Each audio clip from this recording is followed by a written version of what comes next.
Student, हम लोग sequence and series में अर्थमेटिक प्रोग्रेशन ऑलमोस्ट पढ़ चुके हैं।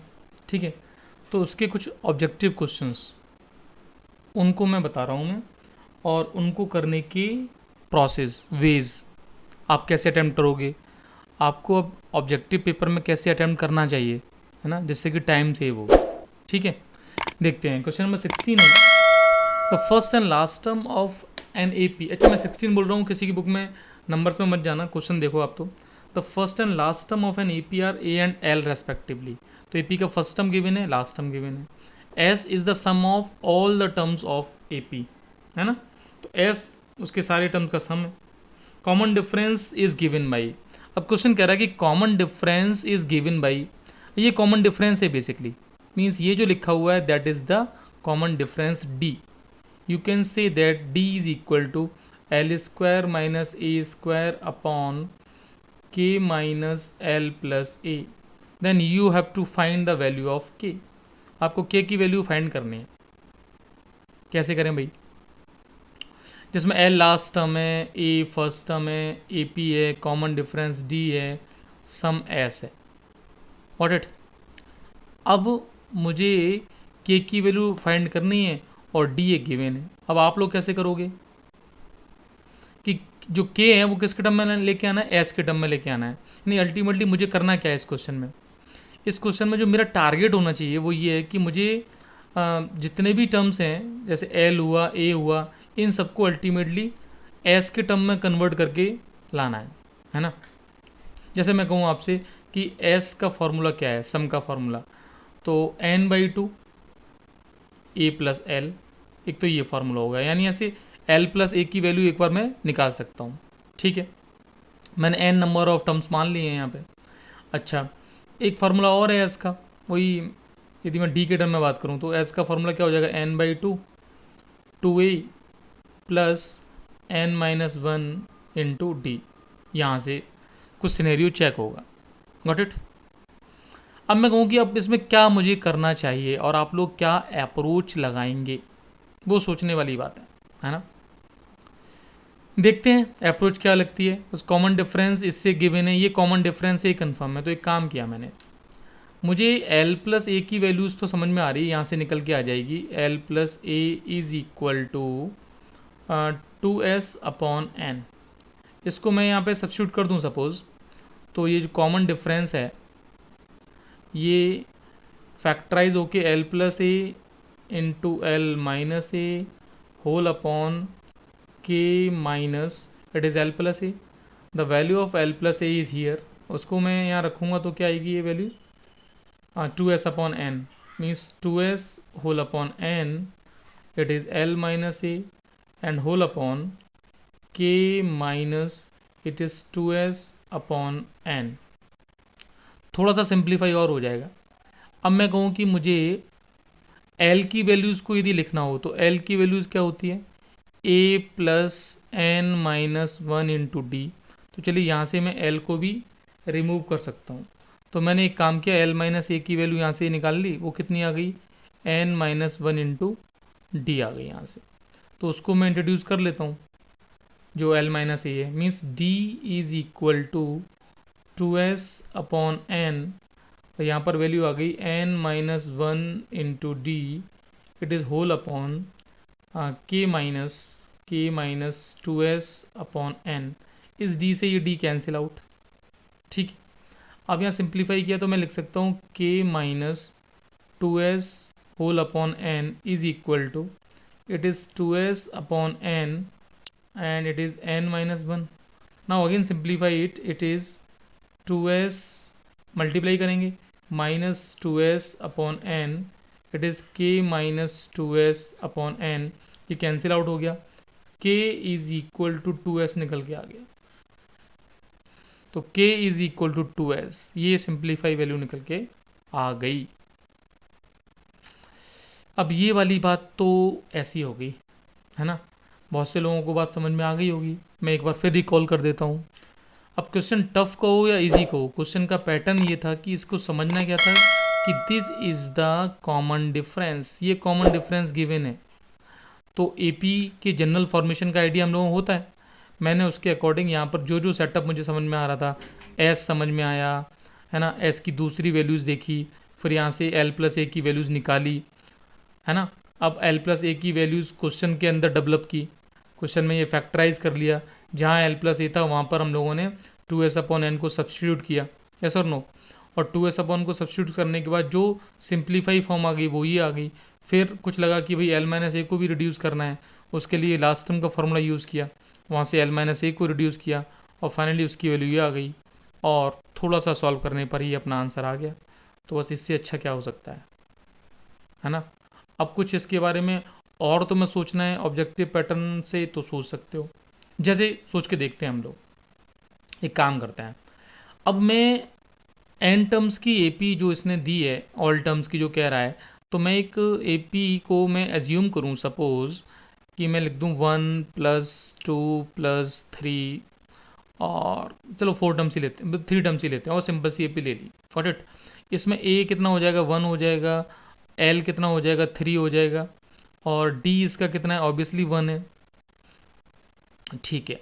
अब मुझसे ये जो क्वेश्चन कह रहा है वो क्या कह रहा है, वो ये कह रहा है कि d इज इक्वल टू, लिखा हुआ है, क्या लिखा है d भाई, d लिखा है L² - A², L² means 9 minus A² यानी 1, एंड होल अपॉन में लिखा है k जो मुझे पता नहीं है, माइनस यहाँ लिखा है L + A।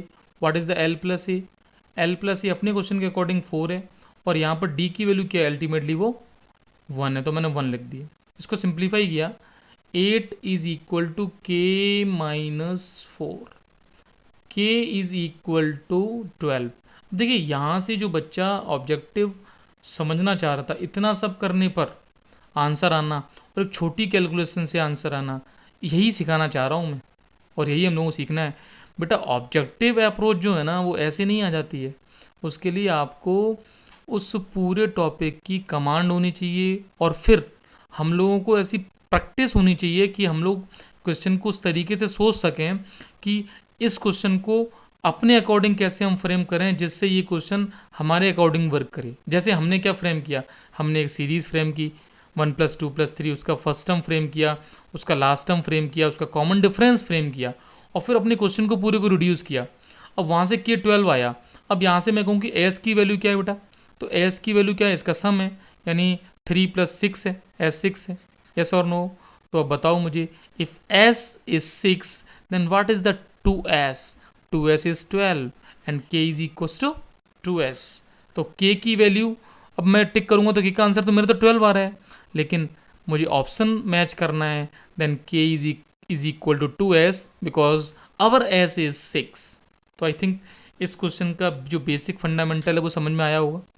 अब आपने क्वेश्चन कैसे किया है आप देखें, मेरी अप्रोच को समझें और इसको अप्लाई करना सीखें, है ना बेटा। अब जो सिनेरियो है, मैं देखो ये बात मैं बार बार बोलता हूँ, उसके लिए बस मैं एक इतना चाह रहा हूँ कि आप ऑब्जेक्टिव अप्रोच, ऑब्जेक्टिव क्वेश्चंस को करने के प्रोसेस पर धीरे धीरे वर्क करें, क्योंकि अब क्वेश्चंस वो नहीं आने वाले हैं कि सब्जेक्टिव पूरा सिंपल उस मेथड से सॉल्व किया और हमने उसमें टाइम लगाया।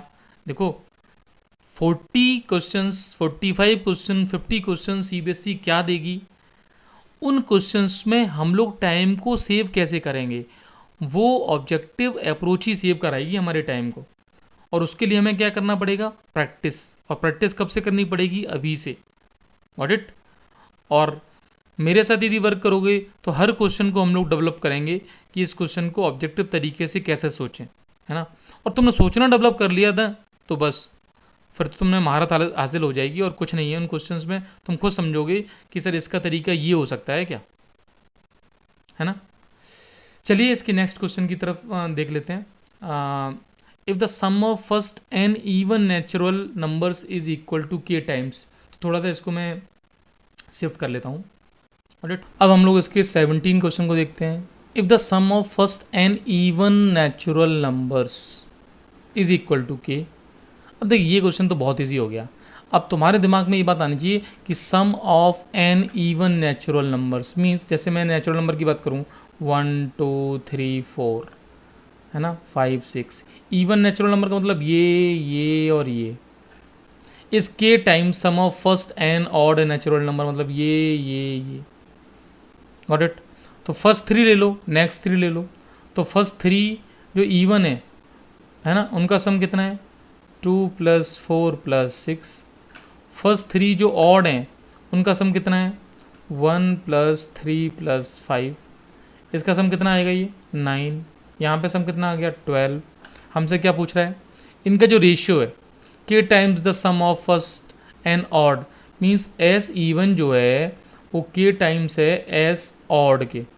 तो k इज इक्वल टू क्या है s even upon s odd. What is the s even, अपने ऑब्जेक्टिव अप्रोच से जो निकाला वो हमने निकाला 12/9, यानी 3 से कैंसिल कर लो 4/3। तो मुझे एक बात बताओ, n की वैल्यू है कितनी 3, क्योंकि तो n ऑड नेचुरल नंबर बोला ना, तो ऑड अपने 3 हैं। तो ठीक है भाई, किस ऑप्शन में n इज इक्वल टू 3 पर 4/3 वर्क कर रहा है वो आप चेक कर लो। तो n इज इक्वल टू 3 यहाँ रखो, 4/6 आएगा।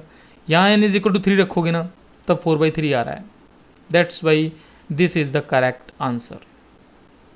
सब्जेक्टिव तरीके से करोगे तो देखो क्वेश्चंस तो होना ही है, आप किसी भी तरीके से कहो।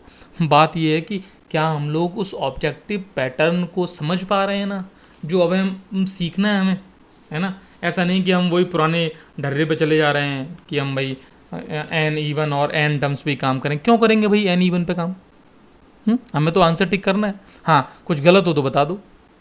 नेक्स्ट क्वेश्चन देखते हैं। If the first second and last term, देखो फर्स्ट टर्म दे दिया, सेकंड टर्म दे दिया और लास्ट टर्म दे दिया, ठीक है। देन इट्स सम इज, तो एक बात बताओ मुझे, फर्स्ट टर्म पता है, सेकंड टर्म पता है और लास्ट टर्म पता है। तो फर्स्ट ये और लास्ट 2a, तो मुझे तो भाई यदि AP है तो सम भी पता है। तो AP में सम कितना आएगा n/2 फर्स्ट प्लस लास्ट, मतलब यहाँ 3 आ जाएगा। मीन्स अपना आंसर ये है। लेकिन अब मुझे बात ये है कि नंबर ऑफ टर्म्स तो पता ही नहीं है कितने हैं। हाँ, उसके लिए मुझे सेकंड टर्म पता है, तो मुझे कॉमन डिफरेंस पता है। यदि s का फॉर्मूला लगाऊँ मैं तो वही n/2 2a plus n-1 into d कितना है अपना d b-a है ना। अब इस कैलकुलेशन में देखना आप कि हमें कैसे निकालनी है वो वैल्यू किसकी, सम इज s पूछ रहा है, देन सम जो निकल के आएगा उसका फॉर्मेशन बताना है। अब एक तो सम ये आ रहा है, एक सम ये आ रहा है, अल्टीमेटली हमें सम में सिर्फ a और b रखने हैं। Got it. अब देखिए सब्जेक्टिव तरीके से कितना सोचना पड़ रहा है ना, कि अब क्या करें हम लोग कि भाई यहाँ से यदि मैं n की वैल्यू यहाँ रख दूँ तो ये n की वैल्यू s के टर्म में आ जाएगी। कुछ हो सकता है यहाँ से हो जाए, जैसे मैंने मान लो n की वैल्यू रख दी, तो n की वैल्यू यहाँ से कितनी आएगी 2s/3a, और उसको यहाँ सब्स्टिट्यूट कर दिया तो s इज इक्वल टू यहाँ 2s/3a होल अपॉन 2 है, और यहाँ फिर 2a प्लस यहाँ पे n जो है वो मुझे फिर रखना पड़ेगा, तो मैंने n/2 इंटू 3a लिख देता हूँ। फिर चेक करेंगे जो भी होगा, अल्टीमेटली n की वैल्यू यहाँ से फाइंड हो जाएगी। तो एक काम करते हैं, फ़िलहाल इसको ऐसे ही रहने दिया n-1 b-a, है ना। कॉम्प्लिकेशन तो कॉम्प्लिकेशन होते हैं, 2 से 2 कैंसिल, s से s कैंसिल, तो ये 3a is equal to 2a plus n-1 into b-a। यहाँ पर तो हम वैसे ही पहुँच जाते लास्ट टर्म से, चलो कोई बात नहीं। तो a is equal to n-1 times b-a। Finally यहाँ से मैंने n निकाल दिया, n-1 is equal to a/b-a, तो यहाँ से n आएगा 1 प्लस a/b-a। सिंप्लीफाई किया तो ये b-a प्लस a यानी b/b-a, ऐसा कुछ n आ गया। अब n आ गया तो n उठा के यहाँ रख देते हैं, और मुझे तो ऐसे ही तो फाइंड करना है, ऐसा आ जाएगा। तो वो मैं मेरे पास स्पेस यहाँ बना लेता हूँ, तो ऐसा आएगा n/2, यानी n/2 मतलब b/b-a, और इंटू में आएगा 2। व्हाट इट, इंटू ये तो हो गया n/2 इंटू 3 ऑफ a, ये 3a हो गया। तो देखो ये आंसर ही आ गया। लो भाई आंसर क्या है 3ab/2b-a, ये आंसर गिवन है। अब तुम इतनी माता फूडी की बात करोगे तो ये अपने ऊपर है, it's up to you. Answer दिखाई दे रहा है कि आंसर हमने निकाल दिया है। क्या करेंगे अब हम, इतनी कैलकुलेशन देख ली, नेक्स्ट पेज पे देखो, फिर इसको देखो, यही क्वेश्चन है ना। अब क्या करेंगे, अब हम लोग एक काम करेंगे, सॉरी ये वाला क्वेश्चन है कि भाई ए है, बी है, 2a है, बहुत बढ़िया है। मतलब मेरे पास एक ऐसा सिस्टम है जिसमें फर्स्ट टर्म ए है और लास्ट टर्म उसका डबल है। जैसे फर्स्ट 1 है तो लास्ट 2 है, फर्स्ट 2 है तो लास्ट 4 है, ऐसा कुछ सेटअप है। मतलब ए टर्म्स तो ये और लास्ट टर्म हो गया ये 2a, गॉट इट। और बी, अब मुझे सीरीज तो एपी लेनी है, सेकंड टर्म ये खुद कह रहे हैं कि बी है, तो बी को मैंने 3 ले लिया, मेरी मर्जी, मुझे ही तो लेना है, ले लिया। हाँ, मैंने बस क्वेश्चन के फॉर्मेशन को मेंटेन रखा है, जो क्वेश्चन का फॉर्मेशन है। अब कह रहे सम बता दो, अब हम सम क्या बताते हैं, सम तो ऐड कर दो आप कि 2 + 3 + 7 तो कितना हो गया 5 + 4 9 हो गया, गॉट इट। अब किस ऑप्शन में ए बी की वैल्यूज़ ये रखने पर 9 आ रहा है, वो ऑप्शन करेक्ट है।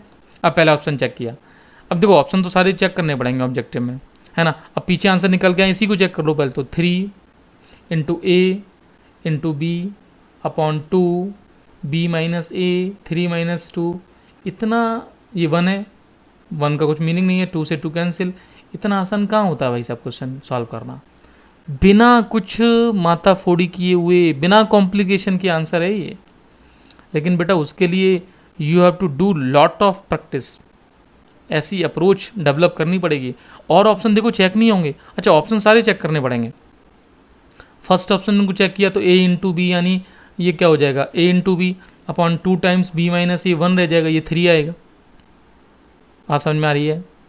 This is called objective approach, got it. चलिए इस क्वेश्चन की और बात कर लेते हैं, ये क्या कह रहा है। If S1 is the sum of an arithmetic progression of an odd number of the terms, ठीक है भाई, odd number of the terms का सम, तो कोई अर्थमेटिक प्रोग्रेशन है। अब देखो अपन इसमें काम हम क्यों लेंगे यार, ए बी, हम तो 1 2 3, मैं तो 3 लूँगा, ज़्यादा लूँगा ही नहीं वैसे तो, चलो तुम कहोगे ज़्यादा ले लेंगे। S1 is the sum of arithmetic mean of an odd number of terms, मान लो S1 जो है वो 3 नंबर्स का सम है, got it. S2 is the sum of the terms of the series in odd places, odd places क्या हैं, ये दोनों ऑड प्लेसेस हैं। तो S1 की वैल्यू कितनी आ गई इस केस में, 1 + 2 + 3 यानी 6 आ गई। S2 की वैल्यू कितनी आ गई, वो 1 + 3 कितनी आ गई, 4 आ गई।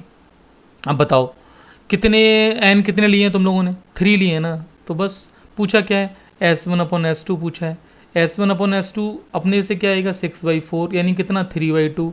तो किस ऑप्शन में n को क्या रखने पर, 3 रखने पर, और 3/2 आ रहा है, 3/2, ये चेक कर लेना भाई। हाँ ठीक है, तो n को रखेंगे 3 और हम चेक करेंगे 3/2, और n को जिस ऑप्शन में 3 रखने पर 3/2 आ जाएगा वो सही है। पहले से स्टार्ट करते हैं, 2 × 3 अपॉन n को रखा है 3, तो 3 + 1 सॉल्व किया, 2 × 3 अपॉन 4, लो सबसे पहले में ही आ गया 3/2। तो ये भगवान हमारे साथ है, हमारा आंसर आ गया। हम टिक करेंगे, आगे बढ़ेंगे, बाकी आपकी मर्जी है। तो जो मैं समझाने चाह रहा हूँ, आज संडे को मन किया कि ऐसा एक वीडियो बनाऊं जिससे कि बच्चे ऑब्जेक्टिव क्वेश्चंस को करने के लिए अपने सिस्टम को सेट करें कि how to do objective question with the objective approach, got it. चलिए फिर आज के लिए इतना ही है।